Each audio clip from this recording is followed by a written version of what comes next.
Corruption case میں بانی P T I کو 14 سال قید بامشقت 10 لاکھ جرمانے کی سزا 190 ملین پاؤنڈ کیس کا فیصلہ آ گیا۔ بشرا بی بی کو 7 سال قید اور 5 لاکھ جرمانہ۔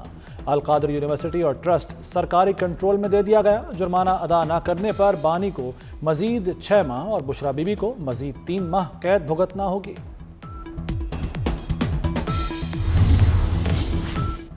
بانی پی ٹی آئی بدعنوانی اور کرپٹ پریکٹس کے مرتکب قرار۔ بشرا بی بی کرپشن میں سہولت کاری اور معاونت پر مجرم قرار۔ پروسیکیوشن اپنا کیس ثابت کرنے میں کامیاب۔ شہادتوں کے جواب میں ملزمان کے وکلاء دفاع فراہم نہیں کر سکے۔ احتساب عدالت نے 190 ملین پاؤنڈ کیس کا مختصر تحریری فیصلہ جاری کر دیا۔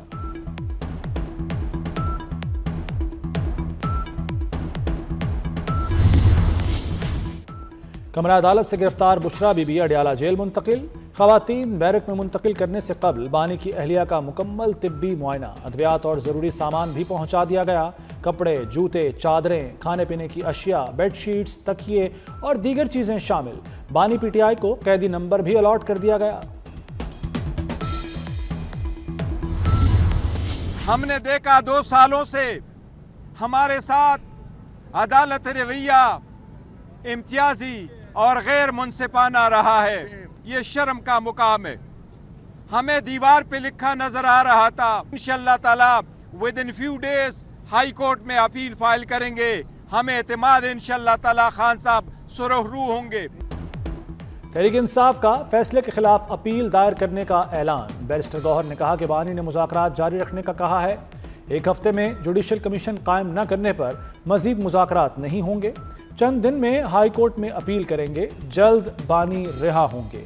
عمر ایوب نے ملکی جوڈیشل تاریخ میں سیاہ ترین دن قرار دے دیا۔ دعویٰ کیا کہ پیسہ سپریم کورٹ سے سرکاری خزانے میں گیا، حکومت منافع کماتی رہی۔ اسد کیسر اور شبلی فراز کا تحریک جاری رکھنے کا عزم۔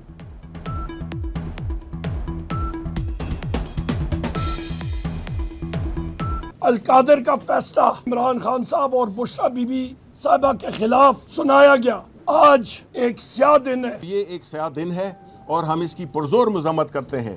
ہم ان کو انشاءاللہ دوسری کورٹس میں لے جائیں گے کیونکہ یہ سارے سیاسی کیسز ہیں جو کہ عمران خان سے لے کر اس کی نیچے تک اس کی پارٹی کے کارکنوں پہ بنائے گئے ہیں۔ ان کا بنیادی طور پر سوچ یہ ہے کہ اس قسم کے کیسز سے یا اس قسم کے فیصلے سے یہ ہماری تحریک کو دبائیں گے۔ ہم اپنے آئینی اور قانونی جو ہمارا جنگ ہے اس سے پیچھے نہیں ہے۔ القادر یونیورسٹی میرے پاس آ گئی ہے۔ اب یونیورسٹی میں جادو ٹونا نہیں سکھایا جائے گا، دین و دنیا کی تعلیم دی جائے گی۔ اس کے طلباء کو بھی اسکالرشپ دی جائے گی۔ مریم نواز کا خطاب۔ کہا بانی پی ٹی آئی پہلے وزیر اعظم ہیں جنہیں کرپشن پر سزا سنائی گئی۔ چور چور کہنے والے پر آج خود چوری ثابت ہو گئی۔ جب فتنہ نیچے جاتا ہے تو قوم اوپر جاتی ہے۔ جن بچوں کو پیٹرول بم دیے گئے وہ جیلوں میں پڑے سڑ رہے ہیں۔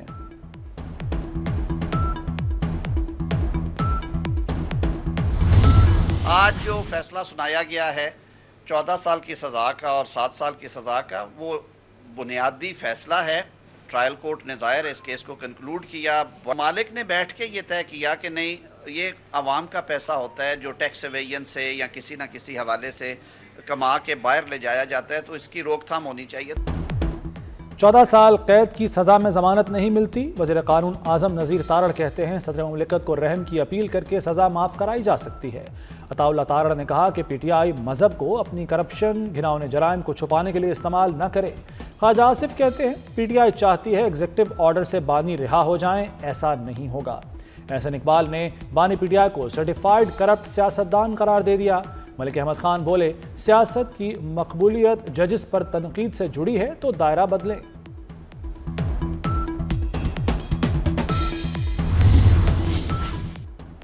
بانی P T I corporate criminal ہیں، انہیں غلط فیصلوں کی سزا مل رہی ہے۔ گھڑیاں چوری کر کے بیچیں اور عوام کی آنکھوں میں دھول جھونکی۔ شرجیل میمن نے کہا کہ بانی نے 2018 سے ریاست کے خلاف جنگ شروع کی ہوئی ہے۔ بانی آج بھی کئی جگہ پر لاڈلا ہے، کوشش ہے کوئی ٹرمپ کارڈ مل جائے۔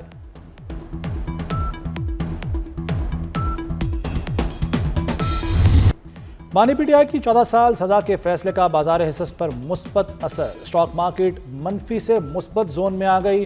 انڈیکس میں 1400 پوائنٹس اضافے سے 1,15,000 کی نفسیاتی حد عبور کر گیا۔ عدالتی فیصلے میں 9 مئی کے جرم پر کلین چٹ نہیں دی گئی۔ سوال یہ ہے کہ ٹرائل کہاں ہوگا؟ 9 مئی کا جرم تو ہوا ہے۔ جسٹس جمال مندوخیل کے ریمارکس۔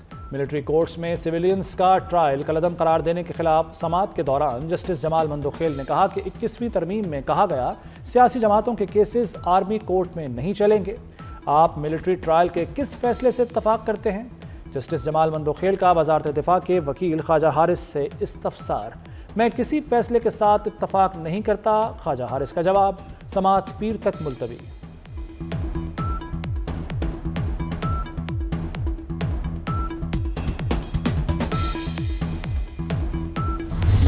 کوئی ایک آدمی، کوئی ایک طاقت یا کوئی ایک مخصوص سوچ قوم کو نہیں بناتا، سب کو مل کے محنت کر کے متحد ہو کے قومیں بنتے ہیں۔ ہم آپس میں ہی لڑ پڑیں گے اگر ہم یہ نہیں سمجھیں گے کہ طاقت کسی بندوق، کسی گولی میں نہیں، آپ کی ثقافت میں ہے، آپ کی سیاست میں ہے، آپ کی کلچر میں۔ تو پھر جو نوجوان نسل کی امیدیں ہیں، ہم ان کے امیدیں کے مطابق پرفارم شاید نہیں کر سکیں۔ طاقت کسی بندوق یا گولی میں نہیں، ثقافت میں ہے۔ کوئی ایک آدمی یا سوچ قوم نہیں بناتی۔ متحد ہو کر تمام مسائل کا سامنا کیا جا سکتا ہے۔ چیئرمین پیپلز پارٹی بلاول بھٹو کا کراچی میں میڈیا یونیورسٹی بنانے کا اعلان۔ کہا آپس میں لڑیں گے تو نوجوانوں کی امیدوں پر پورا نہیں اتریں گے۔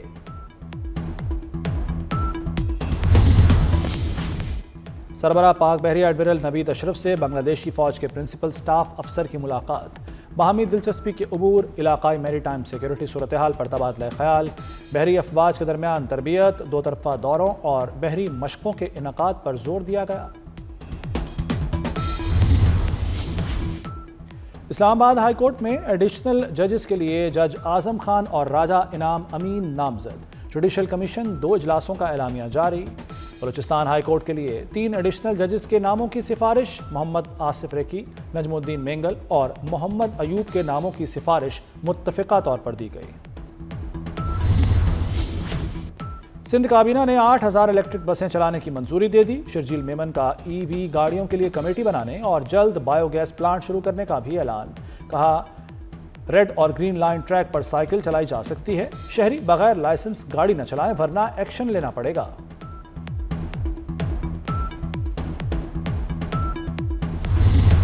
اسپارکو کے انجینئرز کا کارنامہ، پاکستان کا پہلا الیکٹرو آپٹیکل سیٹلائٹ خلا میں بھیج دیا گیا۔ EO-1 سیٹلائٹ چین کے چوان لانچ سینٹر سے خلا میں داخل۔ سیٹلائٹ کے لانچ کے موقع پر پاکستانی اور چینی سائنسدان موجود تھے۔ مناظر اسپارکو سے براہ راست دکھائے گئے۔ EO-1 قدرتی آفات کی پیشگوئی میں بھی مدد کرے گا۔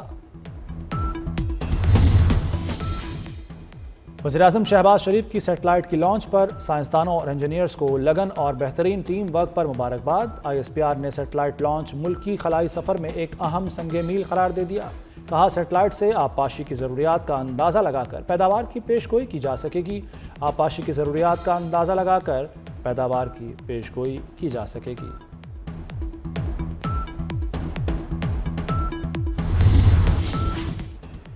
مصطفیٰ آباد لاہور میں 70 سالہ خاتون سے زیادتی کی تحقیقات میں اہم پیش رفت۔ سفاک درندہ صفت ملزم گرفتار، اعتراف جرم کر لیا۔ ملزم نے ساتھیوں کے ساتھ مل کر ضعیف خاتون پر تشدد کر کے زیادتی کی۔ ملزم آئس کے نشے کا عادی اور جنسی درندگی کے واقعات میں ملوث رہ چکا۔ ادھر سرائے عالمگیر میں 4 سالہ بچی سے زیادتی اور قتل کے ملزم کی پراسرار ہلاکت۔ کپڑوں کی برآمدگی کے لیے کھوہار گاؤں لے جاتے ہوئے ملزم ہتھ کڑی سمیت چلتی پولیس گاڑی سے فرار ہوا۔ رات گئے ویران علاقے سے لاش ملی۔ کراچی میں 10 روز سے لاپتہ سارم کیس میں اہم پیش رفت۔ والد کو 5 لاکھ تاوان کا میسج موصول ہونے کا انکشاف۔ رقم نہ دینے پر سنگین نتائج کی دھمکیاں دی گئیں۔ اغوا کا کیس AVCC میں ٹرانسفر کر دیا گیا۔ مختلف پہلوؤں سے تفتیش جاری۔ اسرائیلی سیکیورٹی کابینہ کی غزہ جنگ بندی معاہدے کی منظوری۔ پہلا یرغمالی اتوار کو رہا ہوگا۔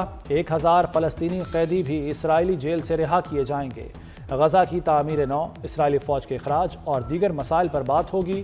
سیز فائر کے باوجود غزہ پر اسرائیلی حملے جاری، 110 فلسطینی شہید۔ سعودی عرب کا جنگ بندی معاہدے کا خیر مقدم، اسرائیلی جارحیت کو روکنے کی ضرورت پر بھی زور۔ سعودی وزارت خارجہ نے کہا کہ اسرائیلی قابض افواج غزہ اور تمام فلسطینی علاقوں سے مکمل طور پر نکل جائے۔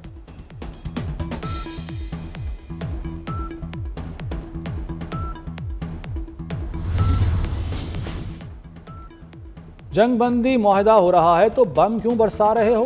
امریکی وزیر خارجہ اینٹنی بلنکن صحافی کے سوال پر برہم، صحافی کو گھسیٹ کر پریس کانفرنس سے باہر نکال دیا گیا۔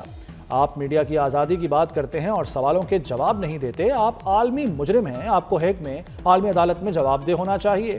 صحافی کی اینٹنی بلنکن پر تنقید۔ لاس اینجلس کے جنگلات میں لگی آگ 9 روز بعد بھی بے قابو، ریسکیو ٹیموں کو تیز ہواؤں کے سبب آگ بجھانے میں مشکلات کا سامنا، مختلف واقعات میں 27 افراد ہلاک، ہلاکتوں میں اضافے کا خدشہ۔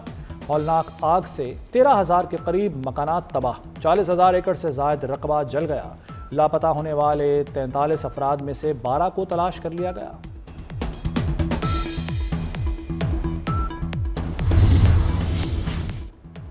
نومنتخب امریکی صدر ڈونلڈ ٹرمپ کی تقریب حلف برداری کی تیاریاں، واشنگٹن میں کیپٹل ہلز پر سٹیج سج گیا، سیکیورٹی کے لیے 25,000 اہلکار تعینات۔ سٹیج پر ٹرمپ کے خاندان کے افراد اور سابق صدور سمیت مہمان خاص بیٹھیں گے۔ ٹرمپ کی چینی صدر کو بھی تقریب میں شرکت کی دعوت۔ ڈونلڈ ٹرمپ 20 جنوری کو دوسری مدت صدارت کا حلف اٹھائیں گے۔ کانگریس کے ارکان، سپریم کورٹ اور ان کی آنے والی انتظامیہ اور ہزاروں شرکاء کے سامنے حلف اٹھائیں گے۔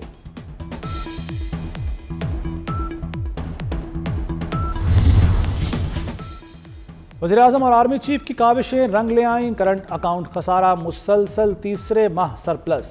وزیراعظم کا خیر مقدم، دسمبر میں پہلی بار آئی ٹی سیکٹر میں 34 کروڑ 80 لاکھ ڈالر کی برآمدات۔ رواں مالی سال کے آخر تک I T exports 4 Arab dollar تک پہنچنے کا قوی امکان۔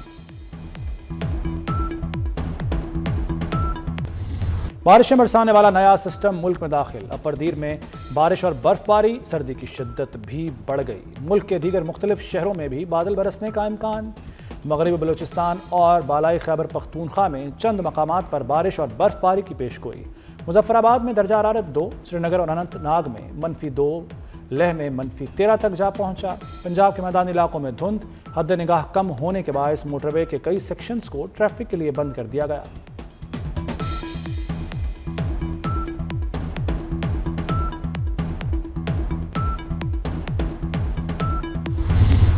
اور اداکارہ و ماڈل ثنا جاوید اور کرکٹر شعیب ملک کی شادی کو 1 سال مکمل ہو گیا۔ ثنا نے سوشل میڈیا پر شادی کی تصاویر شیئر کر کے شوہر کو مبارکباد دی۔ شعیب ملک نے بھی بیوی کے ہمراہ خوبصورت ویڈیو شیئر کر دی۔